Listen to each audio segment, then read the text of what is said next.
Assalamualaikum warahmatullahi wabarakatuh. Salam guru penggerak. Perkenalkan, nama saya Muhammad Rida, CGP Angkatan 8 dari SMK Negeri 1 Melabuh, Kabupaten Aceh Barat, akan memaparkan modul 1.1 koneksi antar materi tentang kesimpulan dan refleksi pemikiran Ki Hajar Dewantara. Pendidikan adalah memberi tuntunan terhadap segala kekuatan kodrat yang dimiliki anak agar ia mampu mencapai keselamatan dan kebahagiaan yang setinggi-tingginya, baik sebagai seorang manusia maupun sebagai anggota masyarakat. Dan yang perlu harus kita ingat bahwa pendidikan itu hanya suatu tuntunan, yang artinya bahwa hidup tumbuh anak itu terletak di luar kecakapan atau kehendak kita kaum pendidik, sehingga mereka hidup dan tumbuh menurut kodratnya masing-masing. Sementara pengajaran adalah bagian dari pendidikan, yaitu proses pendidikan dalam memberi ilmu atau berfaedah untuk kecekapan hidup anak secara lahir dan batin. Sebelum mempelajari modul 1.1 tentang pemikiran Ki Hajar Dewantara, saya memandang murid merupakan yang pertama sebagai objek dari sebuah pembelajaran, di mana setiap pembelajaran yang saya lakukan, murid harus mendengar, menyimak, dan memahami materi yang saya sampaikan.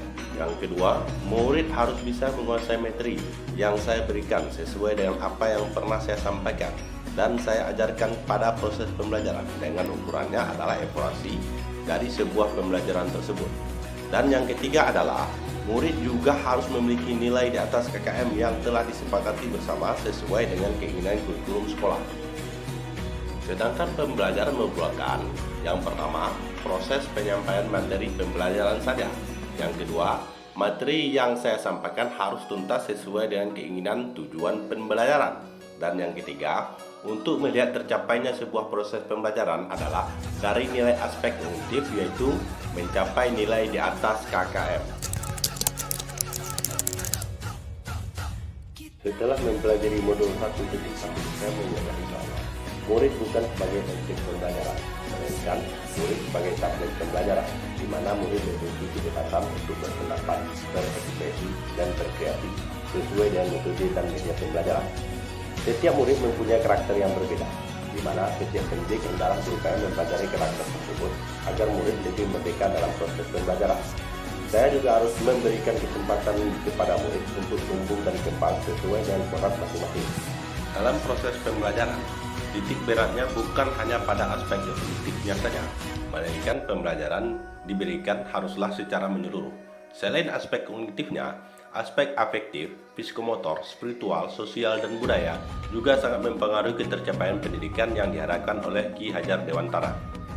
Guru adalah sebagai fasilitator pembelajaran yang tugasnya adalah menuntun, membimbing siswa dalam proses pembelajaran, bukan sebagai pusat pembelajaran atau teacher center.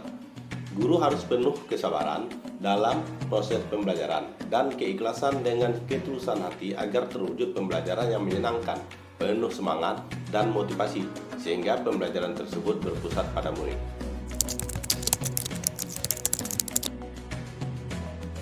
Agar kelas lebih baik dan mencerminkan pemikiran Ki Hajar Dewantara, maka saya sebagai seorang guru harus segera menerapkan pembelajaran antara lain. Yang pertama, merancang pembelajaran yang interaktif, menyenangkan, serta sesuai dengan alur merdeka belajar dengan melibatkan murid sesuai metode student center. Dan yang kedua, menerapkan pembelajaran yang berpikir kritis, kreatif, inovatif, komunikatif, serta kolaboratif dengan mempertimbangkan aspek karakteristik murid. Dan yang ketiga, menerapkan pembelajaran yang menuntun atau membimbing murid untuk mencapai kebahagiaan yang setinggi-tingginya sesuai dengan kodrat murid tersebut. Dan yang terakhir, berusaha menjadi teladan dan contoh yang baik kepada murid agar murid lebih termotivasi dan bersemangat dalam meraih cita-cita serta kebahagiaannya. Jadi kesimpulannya adalah, yang pertama, pendidikan adalah menuntun kodrat pada anak. Yang kedua, pengajaran adalah proses memberi tuntunan itu terhadap sesuatu yang berfaedah. Dan yang ketiga, peran guru adalah sebagai pendidik, bukan sebatas pengajar yang harus dapat menumbuhkan budi pekerti pada murid. Dan yang keempat, pendidikan dan pengajaran harus mampu memberikan kebahagiaan pada anak. Wassalamualaikum warahmatullahi wabarakatuh. Salam guru penggerak.